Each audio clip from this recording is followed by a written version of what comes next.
नमस्कार, मैं हूं सनोबा जाकिर और आप सभी का स्वागत है मेरे चैनल पे। कई दिनों बाद मैं एक विषय लेकर आप सबके सामने हाजिर हुई हूं। तो आज का जो विषय है वो एक ऐसी ऑर्गेनाइजेशन के बारे में है जिसने ईरानियन न्यूक्लियर प्रोग्राम को ध्वस्त कर दिया। एक ऐसी ऑर्गेनाइजेशन जिसने कोल्ड वॉर में वो कर दिखाया जो आज तक की पावरफुल एजेंसीज भी नहीं कर पाई। हम बात करेंगे the deadliest organisation of the world या deadliest intelligence service of the world, जिसका नाम है मुसाद, जो आज भी इजराइल में स्थित है। आपने कई एजेंसीज के बारे में सुना होगा, जैसे यूएस की CIA, रशिया की M16, इंडिया की रॉ, लेकिन मुसाद के बारे में आप लोग बहुत कम जानते हैं। तो आज हम उसी के बारे में चर्चा करेंगे। मुसाद की रीच दुनिया के कोने कोने में है और वो अपने दुश्मनों को मार गिराते हैं जो इजराइल के लिए और इजराइल के नागरिकों के लिए एक थ्रेट है। इसीलिए इनका जो मेन फंक्शन होता है वो है किल एंड फ्ली, यानी अपने दुश्मनों को मार गिराओ और उसके बाद भाग निकलो। सबसे हैरानी की बात यह है कि ये दुश्मनों के साथ साथ उनके जितने भी सोर्सेज हैं दुनिया के किसी भी कोने में, उसको भी मार निकालते हैं। इसलिए इनको किलिंग मशीन भी कहा जाता है। 16 मई 1960 में अडोल्फ इंचमैन नाम का एक व्यक्ति था जो नाजी वॉर क्रिमिनल था, यानी हिटलर के साथ। उसको मुसाद अर्जेंटीना से इजराइल वापस लेकर आ गए और हैरानी की बात यह है कि उस वक्त की अर्जेंटीना सरकार को इस बात की भनक तक नहीं लगने पाई थी। आज हम बात करेंगे कि किस तरीके से मुसाद की स्थापना हुई, यानी द हिस्ट्री ऑफ ओरिजिन। तो आइए देखते हैं। जूइश कम्युनिटी अपना एक खुद का स्टेट बनवाना चाहते थे। उन्होंने खुद कई जगह गुहारें भी करी, लेकिन उनकी आवाज किसी ने नहीं सुनी। वर्ल्ड वॉर 2 के टाइम ये मुद्दा और ज्यादा बढ़ गया और इसीलिए 1948 में इजराइल स्टेट की स्थापना हुई। लेकिन अगर ज्योग्राफिकल एरिया उस वक्त का देखा जाए तो इजराइल पूरे दुश्मनों से घिरा हुआ था, अरब कंट्रीज से घिरा हुआ था। इसलिए उस वक्त की इजराइल सरकार ने ये सोचा कि हमें किसी भी कीमत पर एक सिक्योरिटी सिस्टम चाहिए ताकि वो इजराइल को, इजराइल के नागरिकों को और उसका अस्तित्व बचाए रखे। अगर अरब इजराइल वॉर को देखा जाए तो हमेशा इजराइल की जीत हुई थी, जस्ट बिकॉज ऑफ मुसाद। कई इन वॉर्स को लड़ने के लिए कई सारी सिक्योरिटी फोर्सेस ऑलरेडी बन चुकी थी। उन्हीं में से एक सीनियर कमांडर थे जिनका नाम था रेनविन सिल्हुआ। उन्होंने ये आइडिया दिया कि हमें इजराइल के लिए एक बहुत ही स्ट्रॉन्ग इंटेलिजेंस सर्विस की जरूरत है। उस वक्त के प्रधानमंत्री जो थे डेविड बेन गुरियन, उनको ये आइडिया दिया गया था और इसी वजह से 13 दिसंबर 1949 को मुसाद की स्थापना हुई। इसका ओरिजिनल नेम जो था वो था सेंट्रल इंस्टीट्यूट फॉर कोऑर्डिनेशन, लेकिन 1951 में इसका नाम मुसाद पड़ गया। हिटलर से लड़ने के लिए इजराइल ने कई सारे सिक्योरिटी फोर्सेस बनाए थे जो मैंने आपको पहले ही बताए थे, लेकिन इसी अगर देखा जाए तो मुसाद की स्थापना इसी टाइम में हो चुकी थी, क्योंकि सिक्योरिटी फोर्सेस तो ऑलरेडी बन चुके थे हिटलर से लड़ने के लिए। इसीलिए एक उन्हीं फोर्सेस में एक आदमी थे जिनका नाम था इसर हरेल। उन्होंने ये सोचा कि हमें अगर एक स्ट्रॉन्ग सिक्योरिटी फोर्स या सिस्टम की जरूरत है तो हमें जो बाकी छोटे छोटे सिक्योरिटी सिस्टम है उनको खत्म कर देना होगा। इसीलिए उनको मुसाद का उस वक्त डायरेक्टर बनाया गया। आज इजराइल में 4 इंटेलिजेंस सर्विसेज मौजूद हैं: अमन, शिन, बेट और मुसाद।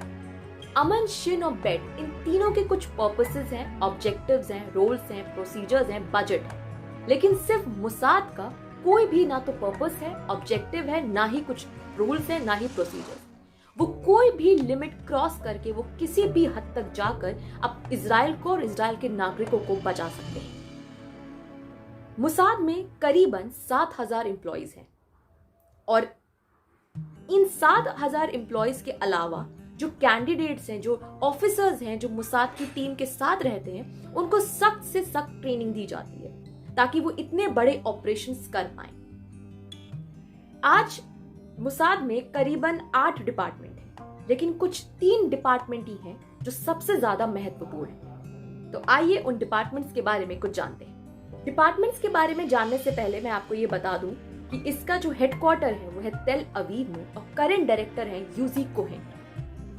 ये 3 डिपार्टमेंट्स बेसिकली, एक तो है कलेक्शन डिपार्टमेंट, एक है मेट्स अदा जिसको हम स्पेशल प्रोविजन डिपार्टमेंट कहते हैं, तीसरा है पॉलिटिकल लाइजेंस डिपार्टमेंट। तो आइए जानते हैं इन तीनों डिपार्टमेंट्स के बारे में। सबसे पहला डिपार्टमेंट जो कलेक्शन डिपार्टमेंट है, उनके जो ऑफिशियल्स हैं वो खुफिया तरीके से दूसरे देश में जाकर अपना काम करवाते हैं और इस डिपार्टमेंट में कुल 30 से 40 एम्प्लॉइज होते हैं। दूसरा मेट्सदा, वो जबरदस्ती डिस्ट्रक्शन और पहला मिलिट्री ऑपरेशंस ग्राउंड लेवल पे कंडक्ट करवाते हैं। और तीसरा यानी पॉलिटिकल डिवीजन या लाइजेंस डिपार्टमेंट, इसमें जो ऑफिसर्स होते हैं वो फॉरेन इंटेलिजेंस सर्विस के साथ मिलकर अपना काम करते हैं। इन 73 years ऑफ जर्नी में मुसाद ने तकरीबन 2700 ऑपरेशंस किए हैं।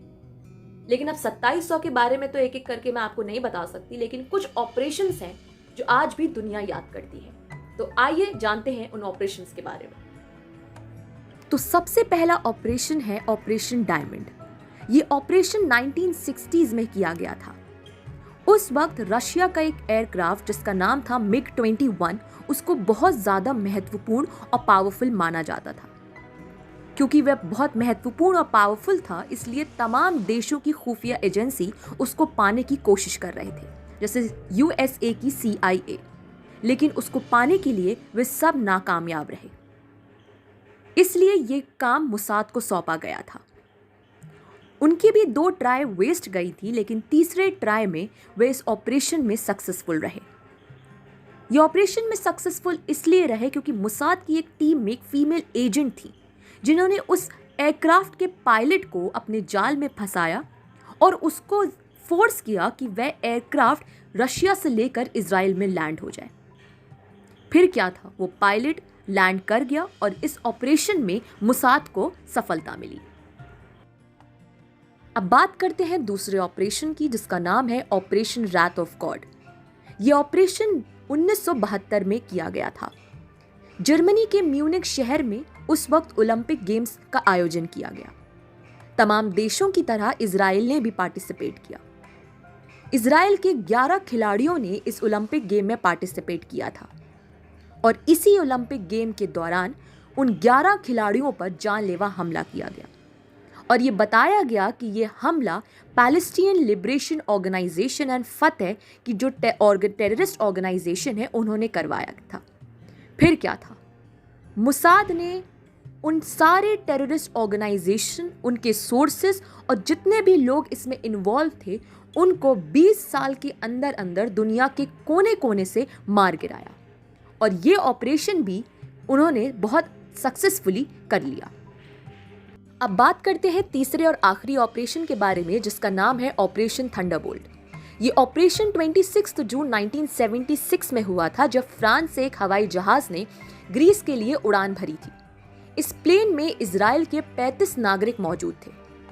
कुछ घंटों के बाद ये न्यूज आई कि इस प्लेन को हाईजैक कर लिया गया है और ये hijack popular front of liberation of Palestine ने किया था, जो एक टेररिस्ट ऑर्गेनाइजेशन है। इस प्लेन की युगांडा के एक एयरपोर्ट पर इमरजेंसी लैंडिंग हुई। जैसे ही मुसाद को इसके बारे में पता चला, वह तुरंत उस एयरपोर्ट पर पहुंची और 90 मिनटों के अंदर अपने नागरिकों को उसने सेफली बाहर निकाल लिया। यह ऑपरेशन को मुसाद की हिस्ट्री में सबसे ज्यादा सक्सेसफुल ऑपरेशन माना जाता है।